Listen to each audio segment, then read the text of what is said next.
Dein main HP. Mam. Iya sih Jam, ada apa? Manggil-manggil Mamam terus nih Jam nih. Bosan main HP. Bosen? Main HP bosen? Oh, kalau gitu Mamam akan bacain cerita tentang Nabi Soleh. Ija mau nggak? Mau. Tapi sebelumnya kita sapa dulu ya teman-teman yang ada di sana, oke? Oke. Ya, yuk kita sapa dulu.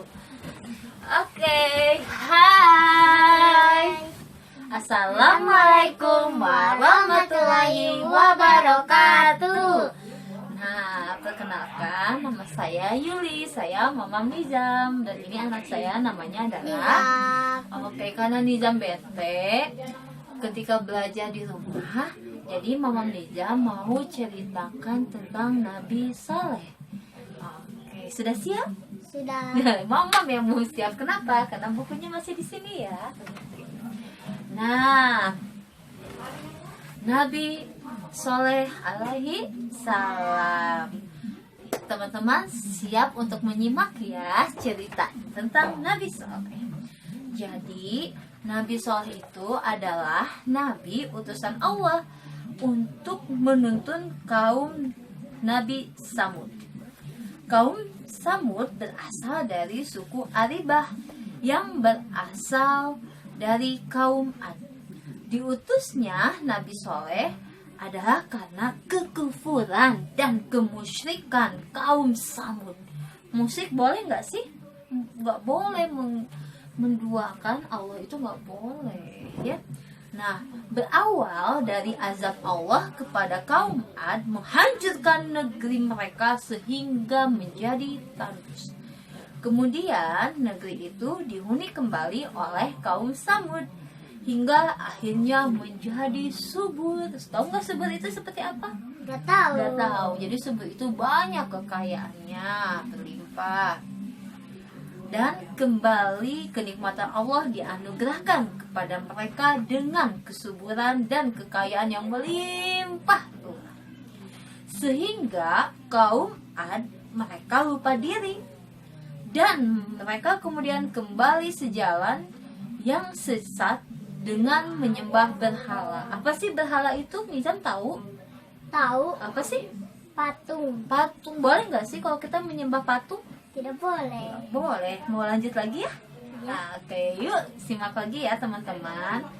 Maka Allah mengutus Nabi Soleh alaihissalam yang termasuk ke dalam kerabat mereka untuk memperingatkan mereka kembali ke jalan yang benar, yaitu jalannya agama Allah.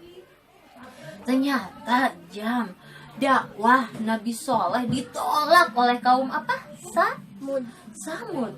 Mereka tidak menghiraukan perkataan Nabi Soleh. Mereka menganggap Nabi Soleh gila. Aduh, itu nggak boleh ya teman-teman. Mereka hanya percaya jika Nabi Soleh bisa menunjukkan tanda-tanda kenabiannya.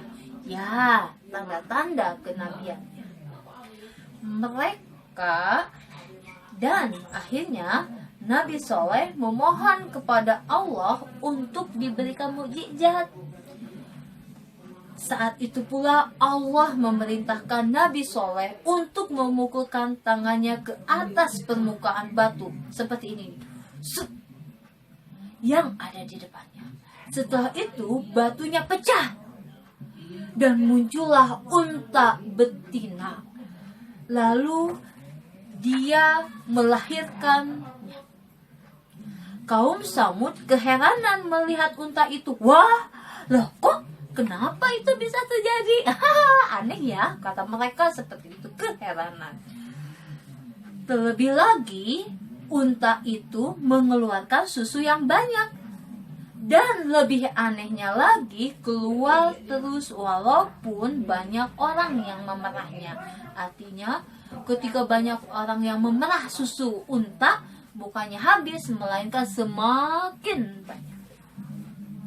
Sejak awal, Nabi Soleh memperingatkan kepada kaum Samud agar tidak mengganggu unta tersebut, apalagi membunuhnya. Sebab jika sampai ada yang membunuhnya akan ada azab Allah yang menimpa mereka. Makanya nggak boleh dibunuh ya Jam ya unta tersebut ya. Dengan hadirnya unta itu, sebagian dari mereka ada yang senang. Oh, aku senang ada unta ini karena aku bisa meminum air susu yang banyak. Tapi diam-diam ada yang tidak senang. Hingga akhirnya unta Nabi Soleh mereka berencana untuk membunuh apa sih? Unta Nabi Soleh. Wah, kata orang jahat itu bilang begini kan, wah, aku akan bunuh unta ini. Setelah mengetahui untanya disembelih, artinya dibunuh, unta tersebut, Nabi Soleh marah. Oh, kok bisa begini ya? Dan berkata kepada mereka, hei, bersukarialah kamu sekalian di rumahmu selama 3 hari. Itu adalah janji yang tidak dapat didustakan. Ngerti nggak ya maksudnya apa? Enggak. Lanjut lagi ya. Nah, tahu-tahunya Jam dan teman-teman semua, pada hari ketiga datanglah siksaan Allah kepada mereka. Pada pagi saat mereka melakukan kegiatan yang biasa mereka lakukan, tiba-tiba datang suara keras disertai goncangan. Boom! Goncangan. Ayo kita bergoncang Jam. Suara yang sangat memilukan hati dan goncangan yang menghancurkan semua bangunan. Hari itu adalah hari siksaan yang sangat berat untuk kaum Samud, di mana semua orang yang kafir mati bergelimpangan dan kota hancur berantakan. Ngeri ya teman-teman. Maka Nabi Soleh dan orang-orang yang beriman hijrah dari kota yang celaka dan dari apa yang mereka lakukan di dalamnya. Nah, Ijam tahu nggak maksud dari cerita ini apa ya? Hikmahnya apa ya? Nggak tahu. Nggak tahu. Coba Imam pengen Ijam itu berpendapat. Kira-kira apa ya yang bisa kita ambil baiknya dari cerita ini apa ya? Kita boleh nggak menyembah kecuali Allah? Boleh nggak? Nggak boleh. Nggak boleh. Ijam mau menyembah berhala? Nggak mau. Nggak mau. Kenapa Ijam harus menyembahnya siapa? Allah. Allah. Betul.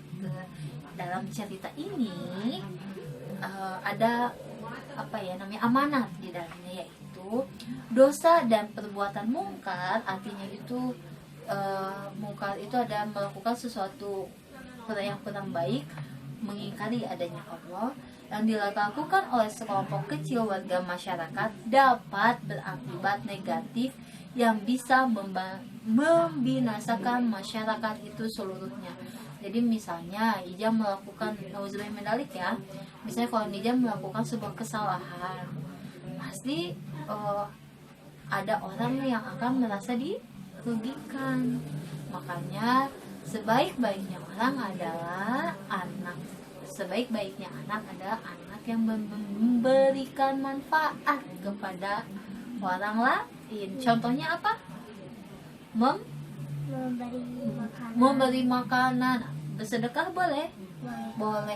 Nah, Mengasih uang kepada orang yatim. Iya, mengasih uang kepada orang yatim. Mengasih uang kepada orang yang terkena bencana alam. Iya. Kalau sekarang seperti di Indonesia sekarang itu sedang apa ya? Ada virus corona. Ada virus corona. Bagaimana sih Ijam dengan adanya virus corona? Sedih enggak? Sedih. Kenapa? Karena banyak orang yang terkena virus sakit. Makanya teman-teman yang ada di sana, baiknya kita itu harus apa Jam? Rajin cuci cuci tangan, mandi sampai bersih, banyak minum, banyak makan biar sehat. Iya.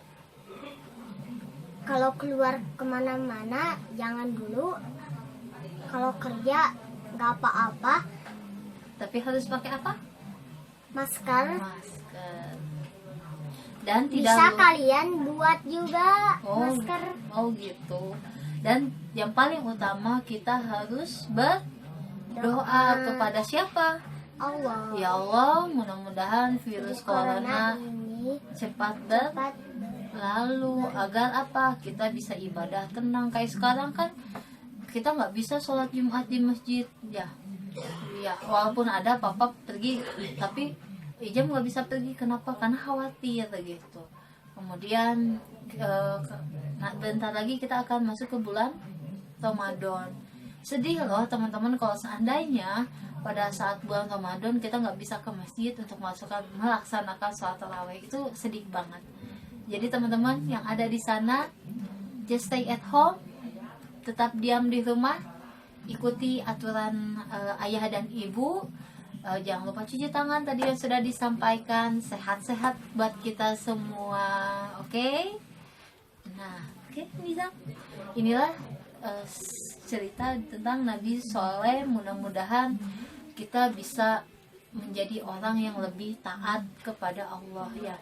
Sholat tepat waktu. Terus habis sholat berdoa ke Allah. Betul. Habis sholat berdoa. Oke, ya. Nizam ada yang mau sampaikan lagi kepada teman-teman yang ada di sana? Ada. Apa boleh? Kalau Lihatnya sana dong. kalau sudah keluar mana-mana, kita harus ganti baju, mandi, cuci tangan, udah. Oke, ya teman-teman, mohon maaf jika dalam pembacaan dongeng tersebut ada yang salah ucap ya. Oke, mudah-mudahan kita senantiasa diberikan kesehatan, keselamatan, dijauhkan dari virus corona, dan bisa melaksanakan bulan Ramadan dengan tenang, dengan nyaman, tanpa ada rasa was-was, tanpa ada rasa ragu lagi untuk pergi ke masjid ataupun melangkah bagi seorang ayah mencari rezeki keluar. Tidak takut lagi, karena kalau sekarang mungkin kita dalam ketakutan, tapi intinya dalam menghadapi corona ini adalah ketaatan dan juga Membersih cuci nah, tangan. itu karena Islam itu ya katanya bilang keimanan itu kebersihan sebagian dari iman. Oke, begitu saja teman-teman. Terima kasih ya. Wabillahi taufiq wal hidayah. Wassalamualaikum warahmatullahi wabarakatuh.